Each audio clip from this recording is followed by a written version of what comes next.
বিসমিল্লাহির রহমানির রহিম। আসসালামু আলাইকুম। শুভ সকাল। কেমন আছেন আমার প্রিয় বন্ধুরা? আশা করি আল্লাহর অশেষ রহমতে আপনারা সবাই অনেক অনেক ভালো আছেন। আমিও আল্লাহর অশেষ রহমতে আপনাদের সকলের দোয়ায় আলহামদুলিল্লাহ ভালো আছি। তো বন্ধুরা, কাছে দূরে দেশ বিদেশে যে যেখান থেকে আমার এই ভিডিওটা দেখতেছেন, আমার এই ভিডিওটার সাথে এই মুহূর্তে যুক্ত আছেন, তাদের সবার প্রতি রইল আমার আন্তরিক ভালোবাসা ও শুভকামনা।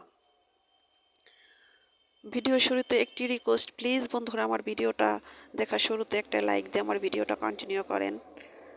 তো আজকে অনেক সকাল থেকেই ভিডিওটা শুরু করেছি।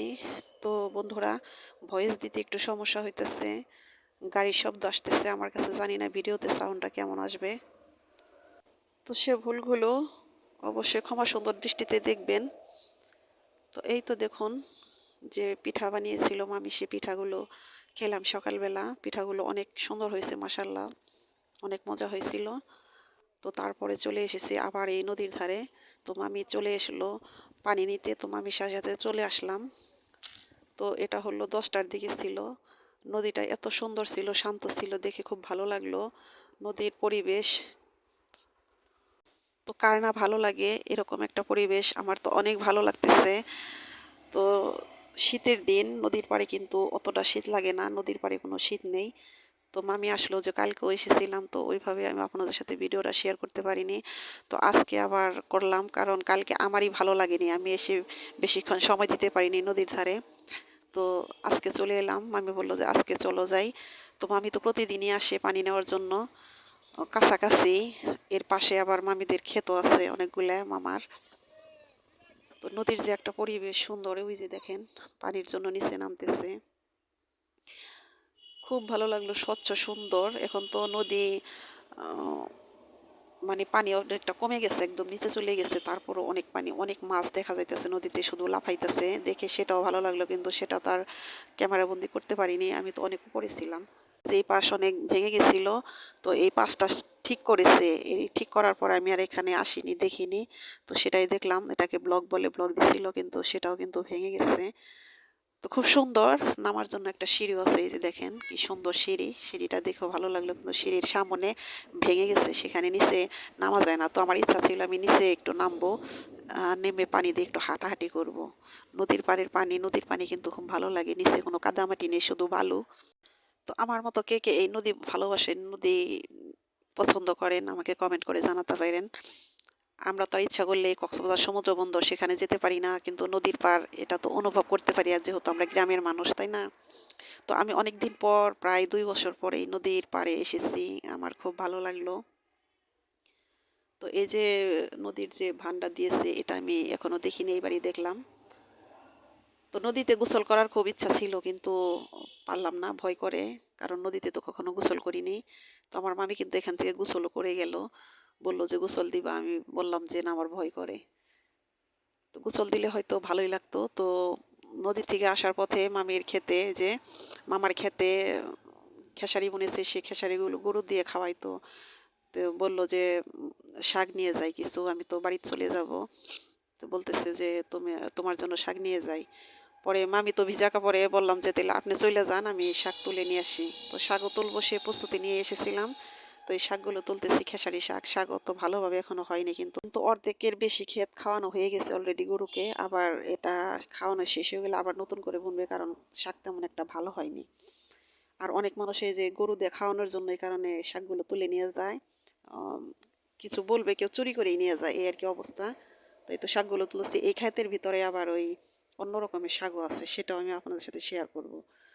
তো মামি তো অনেক ব্যস্ত মানুষ, শাক তুলে খাওয়ানোর মতো তার সময় নাই। তো আমি ভাবলাম যে আমি এর আগে একদিন খেয়েছি, সেটা আর আমি আপনাদের সাথে শেয়ার করিনি, তো আজকে ভাবলাম এটাই শেয়ার করি। তো এই তো ভিডিও, আর কি করব, মামার বাড়িতে এসে যা করতেছি সেগুলো আমি আপনাদের সাথে শেয়ার করতেছি। তো এই তো কিছুদিনের মধ্যে আমি আমার শ্বশুর বাড়িতে চলে যাব, তখন আমার নিজস্ব যা কিছু আমি সেগুলো আমি আপনাদের সাথে শেয়ার করবো। তো এগুলো নিজস্বই, এগুলো আমরাই করতেছি।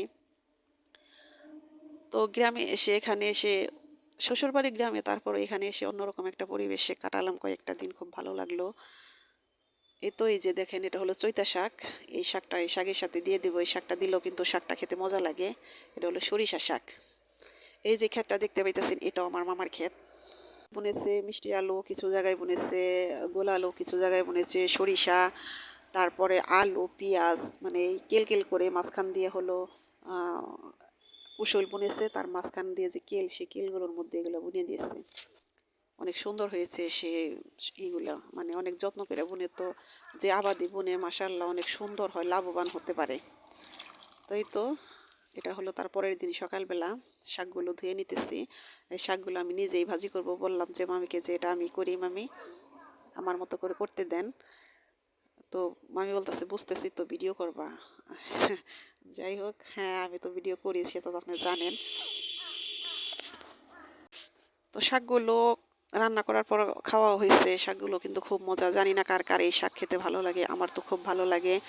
শাক বলতেই ভালো লাগে, আর এমন একটা সিজন এখন কিন্তু শাকেরই সিজন।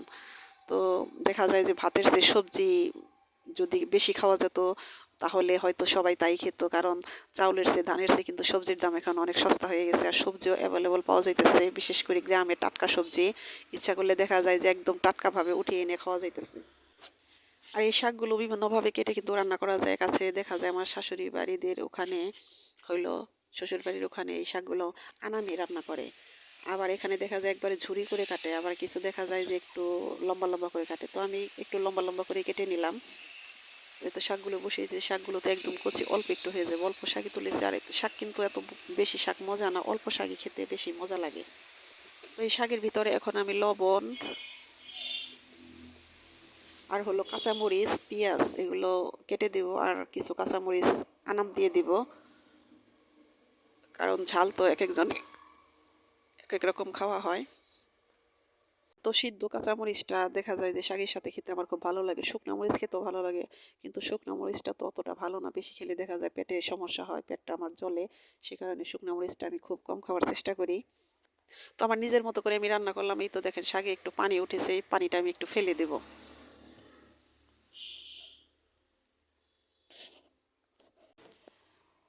তো এই শাকটা আমি একটু ভিন্নভাবে রান্না করব, সেটা হলো শাকের মধ্যে তো রসুন সবাই খান বাগারে, কিন্তু আদা কি কেউ খান? এই খেসারি শাকে কিন্তু আদা দিলে একটু ভালো হয়, কারণ অনেক এই খেসারি শাক কিন্তু পেটের ভিতর অতটা হজম হয় না, হজম শক্তিতে খুব সহায়তা করে যদি আদা দেওয়া যায়। তো আমি সবসময় আদা দিয়েই রান্না করার চেষ্টা করি। তো শাকটা যদি বেশি হতো তাহলে কিন্তু আমি পেঁয়াজ কাঁচামরিচের সাথে কিন্তু আদা রসুনও ছেঁচে দিতাম। তো অল্প একটু শাক দেখে সে কারণে আমি আদাটা দিলাম না, তো এটা আমি বাগারে দিয়ে দেবো। এই তো দেখুন বাগারে আমি এখানে হলো আদা আর হলো রসুন ছেঁচে দিয়ে দিয়েছি। তো আপনারা যারা না চান আদাটা নাও দিতে পারেন, কিন্তু আমি দেই। আদা দিলে কোনো সমস্যা হয় না, পেটে কোনো সমস্যা করে না। তো মাঝে মধ্যে খেলে এমনিতে রান্না করলে কোনো সমস্যা নাই, তারপরও আমি দেই। লাউ শাকে আর হলো খেসারি শাকে আমি আদাটা ব্যবহার করি, এটা আমার মায়ের কাছ থেকে শেখা। এরা সবসময় এভাবে রান্না করতে দেখতাম, তো আমি সেভাবেই রান্না করলাম। তো আমার শাক রান্না, আমার এই ভিডিওটা কেমন লাগলো অবশ্যই আমাকে কমেন্ট করে জানাবেন। আর প্লিজ বন্ধুরা, যারা আমার ভিডিওটা দেখতে দেখতে এই পর্যন্ত চলে এসেছেন, যারা এখনও লাইকটা দিতে ভুলে গেছেন, প্লিজ মনে করে লাইকটা দিয়ে দেন, আমার ভিডিওটা কন্টিনিউ করেন। আপনাদের একটি লাইক কিন্তু আমার কাছে অনেক মূল্যবান। আর নতুন বন্ধুদের বলতেছি, প্লিজ বন্ধুরা, আমার ভিডিওটা যদি একটুও কোথাও ভালো লেগে থাকে, এ পর্যন্ত যদি এসে থাকেন আমার ভিডিওর সাথে, তাহলে অবশ্যই সাবস্ক্রাইব করে আমার পাশেই থাকবেন। আমিও আপনাদের পাশে থাকবো ইনশাআল্লাহ। আর প্লিজ বন্ধুরা, আমার কথাতে, আমার এই ভিডিওতে হয়তো অনেক ভুল আছে, সে ভুলগুলো প্লিজ ক্ষমা সুন্দর দৃষ্টিতে দেখবেন। আর আমার জন্য দোয়া করবেন, আমিও আপনাদের জন্য সবসময় দোয়া করি। তো আপনারা সবাই ভালো থাকেন, সুস্থ থাকেন। আপনাদের শুভকামনায় আল্লাহ হাফেজ। আসসালামু আলাইকুম।